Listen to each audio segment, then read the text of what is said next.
오늘은 저 요새 새벽에는 동영상을 촬영할 수 없는 상황이라서 모두 지금 오전에 촬영을 하고 있는데, 오늘은 경제 잠깐만 얘기하고 포트폴리오 얘기 간단히 하고 끝내도록 하겠습니다. 그리고 다음 주에 제가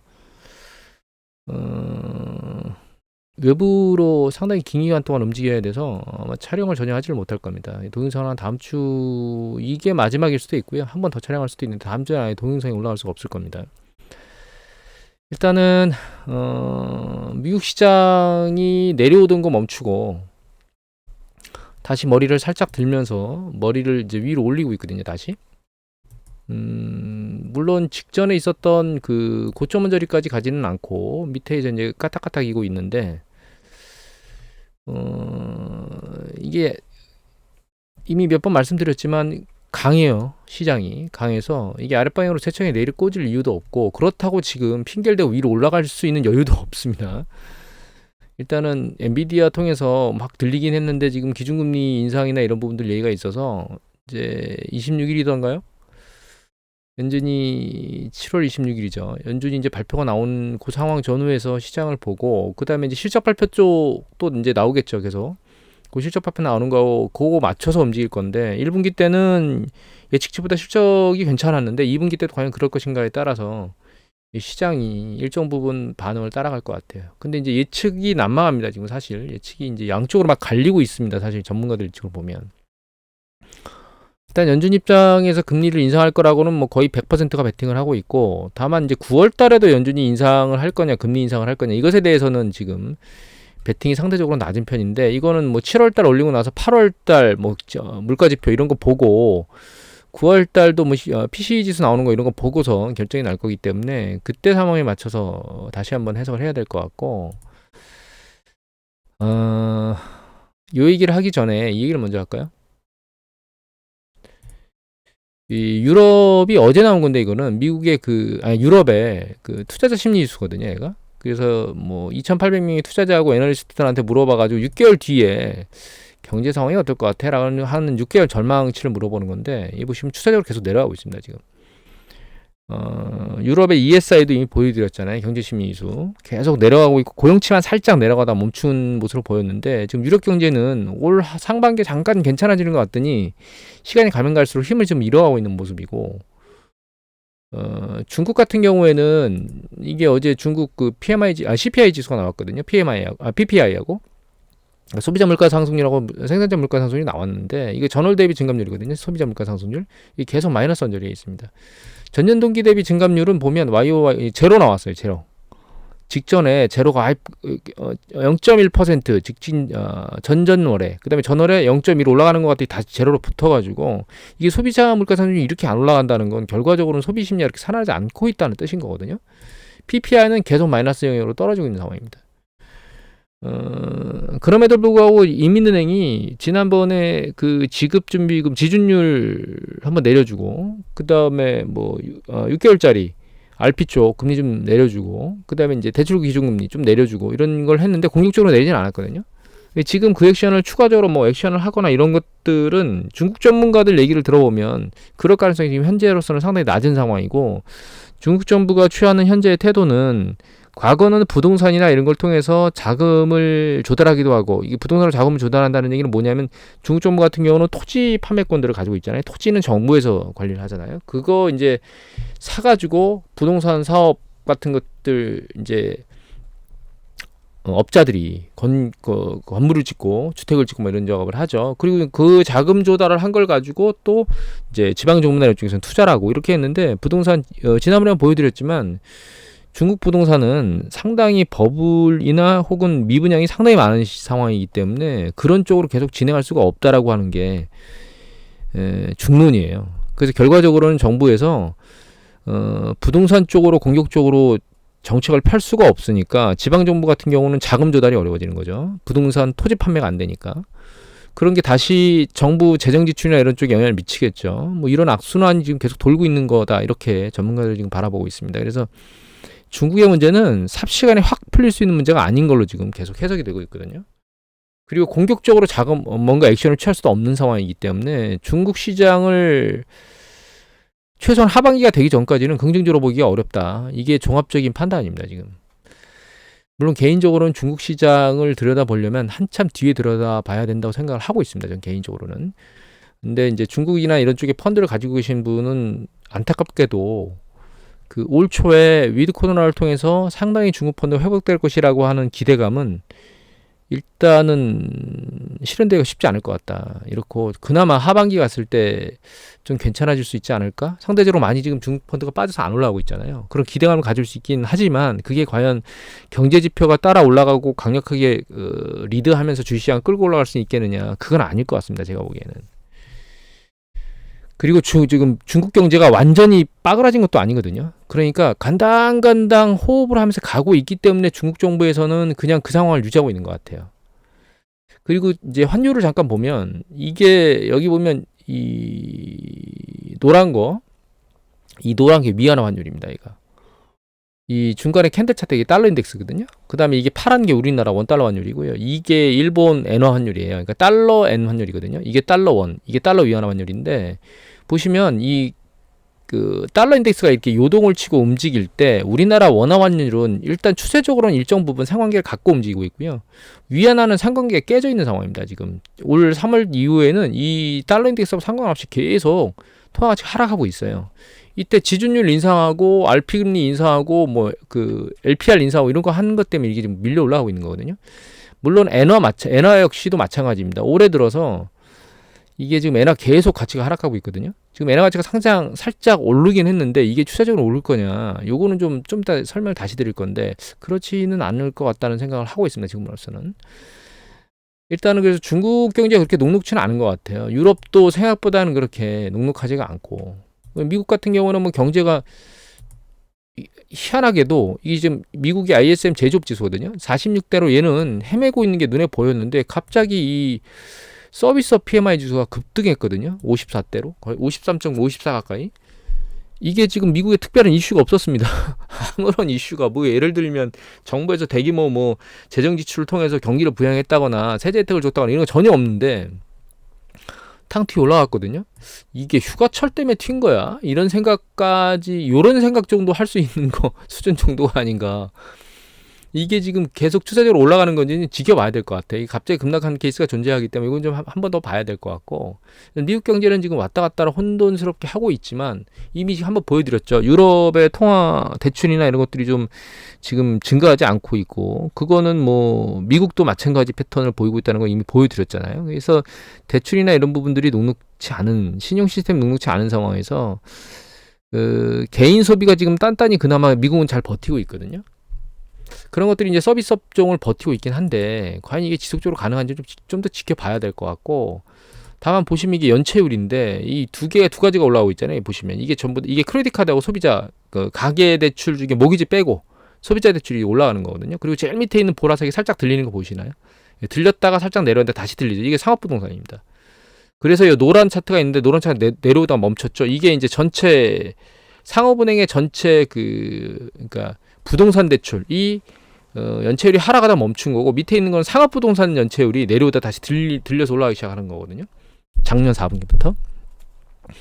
그래서 미국은 개인 소비들 중에 그러니까 소비자 영역 중에 연체율이 증가하는 속도나 이런 것들이 좀 계속 크레딧 카드하고 빠른 속도로 올라가고 있고 기업 자체 상황은 좀 괜찮은 것 같지만 지난번에 보여드렸지만 파산이나 이런 것들은 또 녹록하게 나오고 있습니다. 기업 쪽에서도. 그리고 미국의 주택 시장이 다시 살아나는 것처럼 보이기는 하는데 이제 미국 주택 투자는 사실 비주거 부분 투자보다는 그렇게 금액이 크지는 않아요. 주택 시장이 살아나면서 미국 경제에 일정 부분 도움을 줄 수는 있겠지만 그게 아주 파격적인 도움을 줄 수 있을 것이다라고 생각하지는 않고 있거든요. 소비자의 지출이 줄어들게 되면 아마 영향을 그쪽에 훨씬 더 많이 받을 것이다라는 생각을 하고 있습니다. 다만 그게 아직 탄탄하다. 그리고 이제 예전에 한번 보여드렸는지 모르겠는데 미국 시장은 집을 살 정도 여유가 있는 사람과 그렇지 못해서 렌트를 내고 사는 사람의 빈익빈 부익부가 극단적으로 벌어져 있는 상황이다. 또 한 가지는 지난번에 말씀드린 것 중에서 미국의 모기지 신청 수가 늘어나지 않는 걸 보여드렸었죠. 주택 구매 수는 최근에 올해 들어서 늘어나고 있는데 모기지 신청은 늘어나지 않고 있어요.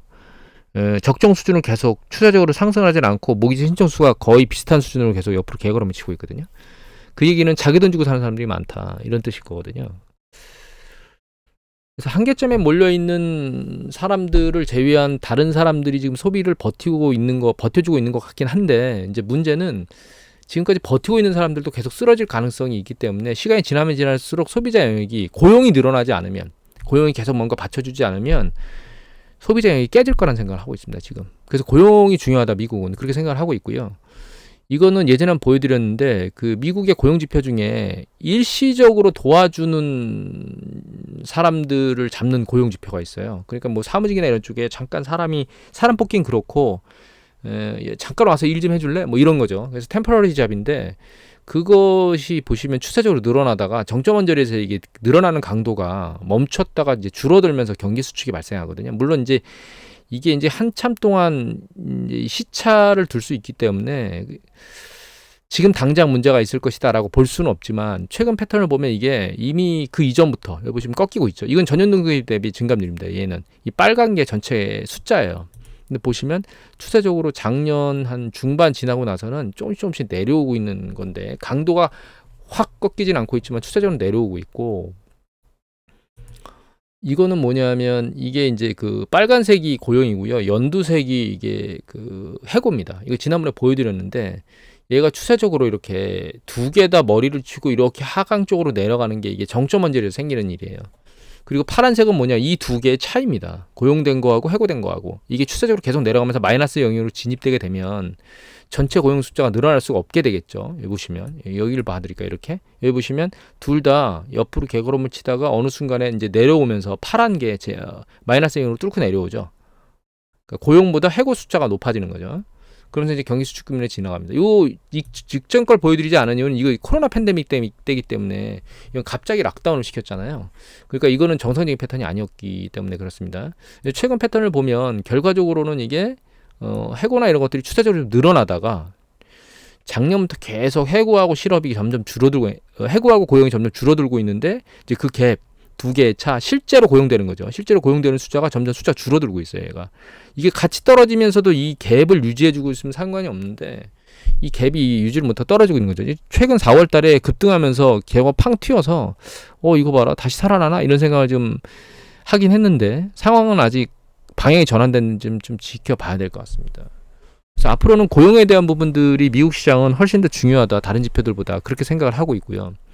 전체적으로 생각을 해보면, 유로존은 경제적으로는 약간씩 식어가고 있는 느낌이고, 중국 같은 경우에는 완전히 식은 것도 아니고 그렇다고 확연히 좋은 것도 아닌 그냥 중립 언저리에서 왔다 갔다 하고 있는데, 중국 당국이 공격적으로 액션을 취할 수 없다. 공격적으로 액션을 취하게 되면 혼자 지금 완화책을 펴야 되는데, 이 조금 완화책을 살짝 폈는데도 불구하고 위안화 가치가 이렇게 위로 쭉 올라가면서 떨어지잖아요. 물론 이게 수출 기업한테는 긍정적일 수도 있거든요.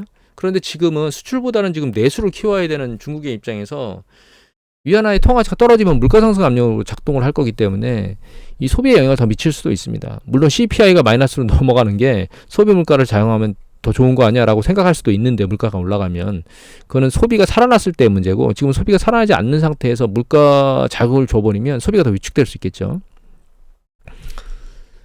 그래서 이제 미국 경제가 하나 깔딱깔딱 하고 있는데 소비 시장이 죽는 것 같더니 다시 살아나고 있어서 이거 왜 이러지? 라고 하는 궁금증을 자아하는 게 지금 현재 상황입니다.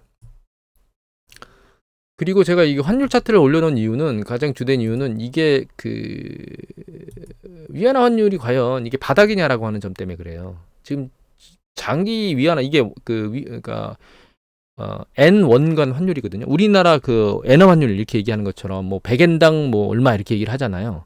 이게 지금 여기 차트로는 100엔당 919원이라고 지금 나와 있는데, 지금 최근 여기 2015년도 저점까지 내려온 거 맞거든요. 이게 실제로 저점이냐, 이 부분에 대해서는 저는 사실은 의구심을 가지고 있습니다. 아직 저점을 찍은 거는 아닌 거 아니야라는 생각을 하고 있는데, 그 가장 주된 이유는 통화 정책 때문에 그렇거든요. 이거 디지털 타임즈의 2023년 6월 29일자 강현철 기자가 올리신 내용인데, 우메다 일본 은행 총재, 새로 오신 분이죠. 이 은행 총재가 내년 고물가가 확실히 되면 통화 정책을 정상화할 것이다라고 했는데, 여기 밑에 보면 이런 얘기가 나옵니다. 자, 28일 날 기사 중에 이제 얘기한 걸 보면, 그는 수입 물가 상승이 한풀 꺾이며 물가 상승률이 연말을 거치면서 둔화될 것이다. 여기 둔화될 것이라는 얘기를 하죠.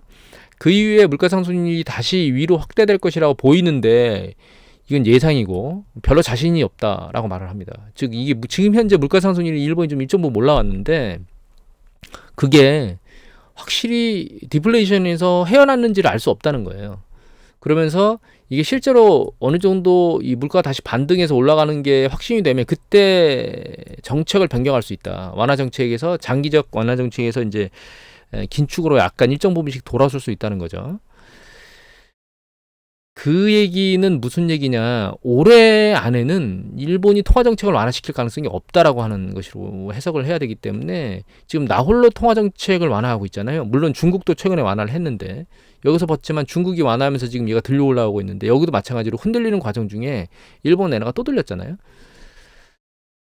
이게 과연 끝난 거냐? 연준이 기준금리를 한 2번 정도 인상을 더 할 수 있는 가능성이 열린 상태이고 그 다음에 우리나라도 기준금리를 또 올릴지는 좀 상황을 좀 지켜봐야 되겠지만 아직 일본보다는 완화로 가겠다는 생각 아니 긴축 완화로 가겠다고 하는 여건이 우리나라나 미국은 아닌 것 같거든요.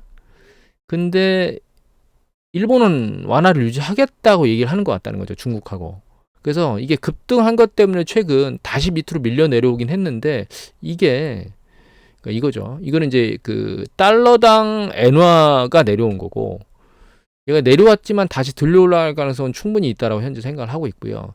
우리나라 환율은 달러 인덱스에 맞춰서 움직이겠지만 엔화 환율은 하고 위안 환율은 그렇지 않을 수 있다라는 생각을 하고 있고 그 관점에서 이게 지금 이게 저점을 찍고 올라가는데 이게 계속 올라가는 거냐? 그러니까 이게 내려오기 때문에 올라간 거거든요. 여기 보시면 이제 이게 내려오기 때문에 상당히 강하게 내려왔죠. 우리가 내려온 것보다.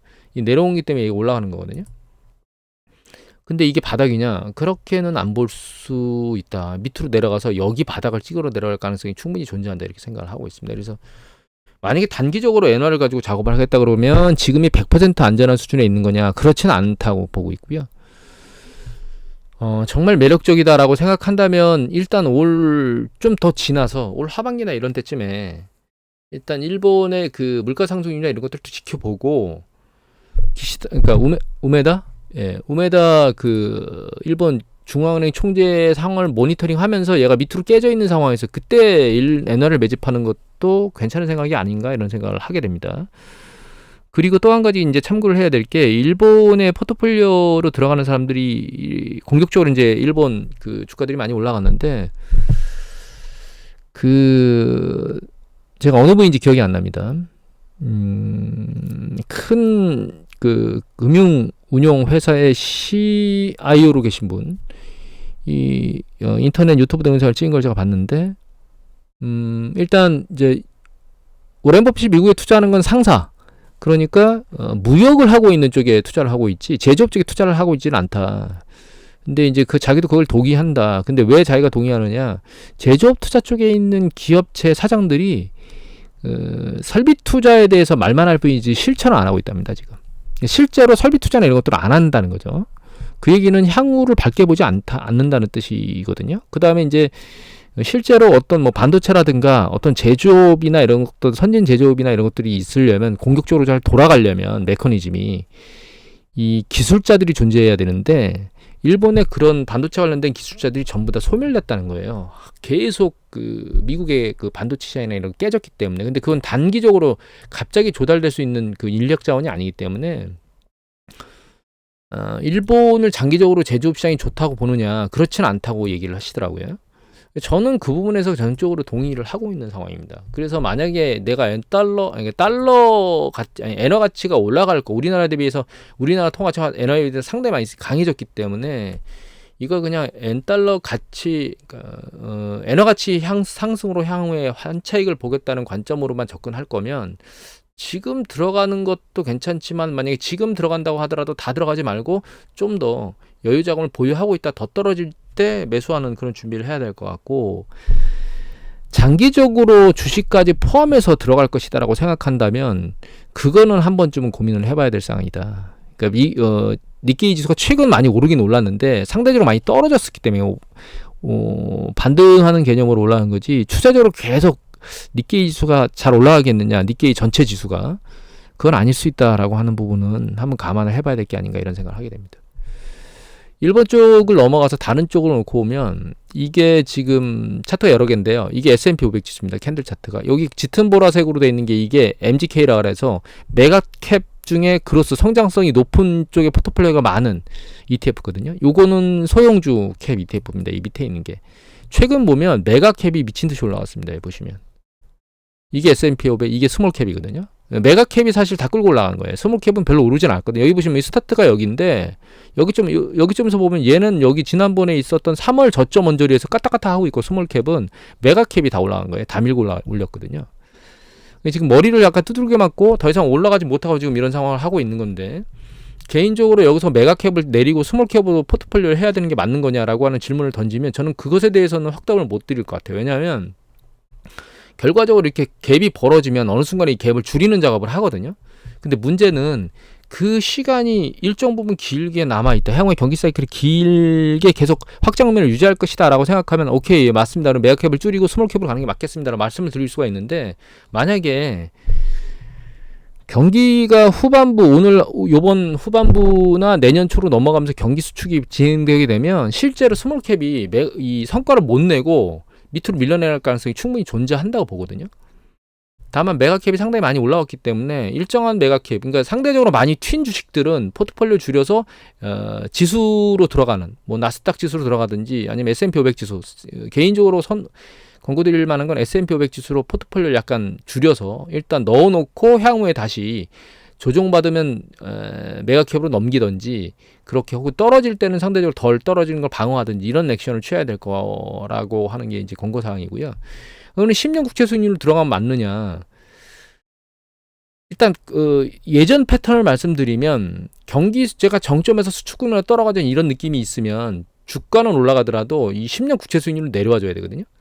근데 장기적으로 그러니까 긴 추세로 놓고 보면 작년 여기 보시면 8월 달에 정점을 찍었죠. 10년 국채. 이게 10년 국채 수입니다. 검은색이. 정점을 찍고 최근에 정점이 살짝 낮아졌어요. 그러다 여기 최근에 올라왔는데 여기 찍었죠. 저점은 여기서가 저점이었죠. 여기가 저점이에요. 여기 지금 조정이 안 돼서 저점이 어딘지는 지켜봐야 되겠는데 큰 트렌드에서는 고점에서 이렇게 밑으로 낮아지고 있는 거 맞습니다. 10년 국채 수익률이. 하지만 문제는 이게 경기 수축이 아주 빠르게 진행되면 이 10년 국채 수익률이 빠르게 내려오겠지만 기준금리하고 맞춰서 같이. 그렇지 않은 경우는 이게 상대적으로 내려오는 속도가 늦을 거예요. 그러니까 10년 국채 수익률을 지금 여기서 매집했다 하더라도 제가 이연절에서 매집을 했거든요. 예전에. 지금 그렇게 크게 수익률이 눈에 안 보일 겁니다. 그런데 국내에 있는 상황으로 매집을 했다라면 오히려 마이너스일 거예요. 지금은. 그래서 결과적으로는 국채로 포트폴리오를 운용할 거라면 단기적인 관점에서는 운영하는 건 의미가 없고 나중에 기준금리가 일정 부분 내려가는 강도를 생각하고 그때까지 해야 되기 때문에 길어지면 내년 중반 후반까지도 내려갈 수 있다. 그러니까 기다려야 된다. 이런 생각을 드려야 될 것 같아요. 그래서 10년 국채 수익률로 간다 그러면 포트폴리오의 안정성을 보장하기 위해서 포트폴리오를 그쪽으로 배분한다. 이렇게 지금 개념을 갖고 물론 그 이전에서도 마찬가지입니다. 그 이전에 마찬가지로 그런 쪽에서 배분을 했다라고 생각을 해야 되는 거죠. 그러면 이제 상대적으로 안전자산이라고 하는 금을 보면 좋겠느냐. 이 금도 보면 작년 10월달 이후에 이게 안전자산하고 그러니까 주식하고 같이 밀려 올라왔어요. 그런데 최근 보시면 이제 4월달 이후에 금은 하락 추세를 보이고 있고 주가는 밀려 올라오고 있잖아요.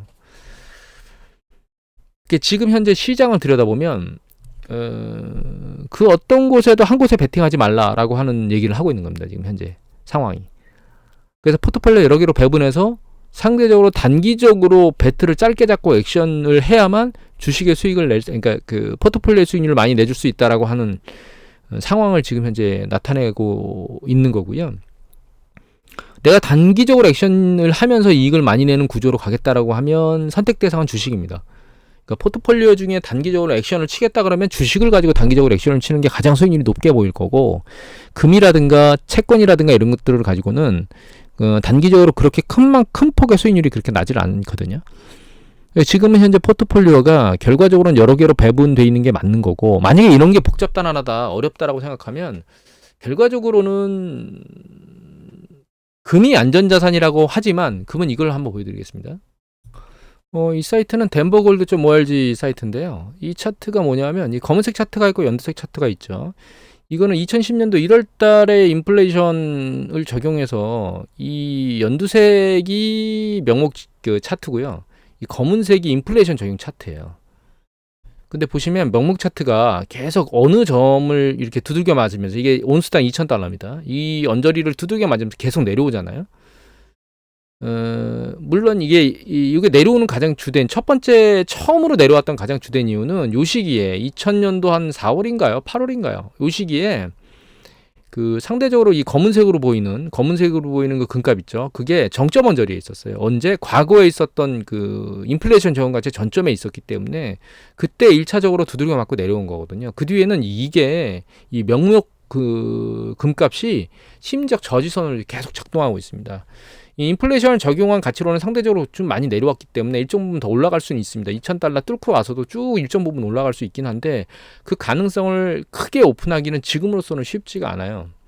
이걸 2020년도 말고 최근 인플레이션 압력, 최근 인플레이션으로 제가 작용을 해서 보면 이렇게 이게 올해 1월달 인플레이션을 적용한 차트거든요. 이렇게 보시면 장기적으로 움직였는데 얘가 내려온 게 이 정도 내려왔죠. 그래서 최근 보면, 잠깐만요. 최근 한 1년 볼까요?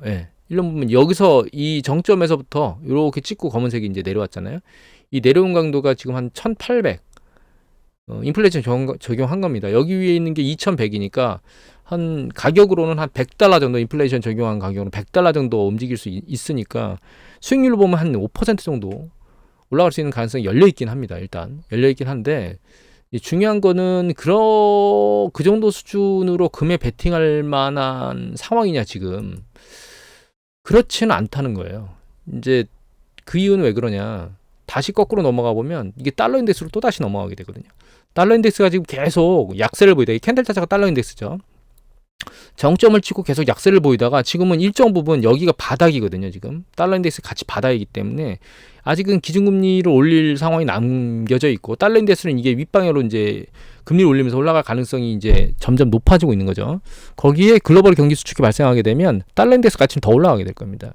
그러니까 그런 관점에서 놓고 보면 이 금값이 지금 현재 상황에서 좀 빠지긴 했지만 매력적이진 않아요. 그래서 얘가 다시 진입하려면 이 시기가 1,800원대 초반 정도인가 됐었을 겁니다. 아마 중반인가? 요 정도까지 다시 금값이 밀려 내려가지 않으면 매력적이지 않은 상황이다. 그래서 금으로 포트폴리오 하기는 지금 난감하다. 그렇게 말씀을 드려야 될 것 같아요. 그래서 지금 이제 이 시점에 포트폴리오를 뭔가 재편하지 않았다면, 지금 현재 시점에서 포트폴리오를 재편할 거다라고 생각을 한다면, 일단은 이게 10년 국채 수익률이 4%대 언저리에 있을 때 10년 국채 수익률을 현금 보유가 충분하시다면 조금씩 매집하는 것, 주식은 현재 보유 비중이 높으면 약간 줄이는 것이 공고사항이에요. 주식을 줄이되 스몰캡을 가는 게 맞느냐? 저는 스몰캡을 가기보단 지수로 가는 게 상대적으로 나을 것 같다. 그리고 이제 계속 말씀드리지만 우리나라 같은 경우 지금 뭐 새마을금고 얘기 나오고 난리를 치고 있잖아요. 그 다음에 상호저축은행도 꿈딱꿈딱 증권사는 훨씬 더 높습니다. 연체율이 15%인가 막 되는 데가 나오거든요. 근데 거기는 증권사 왜 안 나오고 있느냐? 정부에서 자금을 밀어줬기 때문에 그래요. 증권사는. 우리나라 같은 경우는 계속 뭔가 꾸물딱꾸딱 일이 터질 수 있는 상황이고, 미국 같은 경우 상업부동산 문제가 아직은 하반기부터 나올 거라고 얘기들이 계속 되고 있기 때문에 올해 내년에, 제가 예전에 봤던 게 기억이 정확한지 모르겠지만 한 4천억 달러에서 한 5천억 달러 정도 계속 상업부동산 문제가 터질 수 있거든요. 만기가 돌아오기 때문에. 그런 문제가 터질 수 있기 때문에 포트폴리오가 갑자기 어느 순간에 주식이 급락하는 상황이 반드시 발생할 수 있는 가능성이 있다는 걸 오픈하고 작업을 하셔야 될 것 같습니다. 큰 그림으로 놓고 보면 경제는 명확하게 윗방향으로 올라갈 것이다, 아랫방향으로 내려갈 것이다, 단기간에 그렇게 보이진 않아요. 중국은 50, 그러니까 중간 경기 정점, 그러니까 경기가 축가 확장해서 깔딱깔딱 되고 있는 공격적인지를 아는 거고, 유럽은 약간씩 식어가고 있는 것 같고, 미국은 괜찮았다가 제조업은 식어 있고, 이건 글로벌 다 마찬가지죠. 서비스업도 식는 것 같았는데 갑자기 서비스업이 이번 달에 살아나면서, 지난달에 상황을 좀 지켜봐야 될 것 같은 상황이고, 아직 미국의 가계 소비는 잘 버티고 있다. 포트폴리오 상황은 그걸 전반적으로 다 해서 일정 부분 다 지금 그 위험 자산들이 올랐기 때문에 포지션을 줄이고 기다렸다가 다시 조정을 받으면 재진입을 하던지 뭐 이런 것들을 해야 되는 그런 상황인 것 같다. 과거에는 없었던 일이 왜 발생하고 있는 거냐? 아주 단순합니다. 작년도에 이렇게 많이 깨져야 될 이유가 없었던 거예요, 사실. 주식이 작년 10월까지 깨지게. 그 중간에 7, 8월 달에 들렸다가 올라가고 추세적으로 오래 깨져야 되는데 작년에 상당히 많이 깨졌거든요. 그걸 올해 지금 액션을지를 하고 있는 거고 7, 8월 뭐 이 얘기 여름 때까지 이 얘기를 제가 계속 드려왔잖아요. 그 부분 지금 반영되고 있는 거예요. 7, 8월 때 상황이 어떻게 될지는 또다시 모니터링 해봐야 되겠는데 전체적으로는 경기 수축 방향으로 가고 있다라고는 생각을 하고 있습니다. 다만 아직 미국이 잘 버티고 있다. 이렇게 정리하면 될까요? 너무 정리가 복잡했었다는 생각이 드는데 일단 오늘 이것을 마치도록 하겠습니다.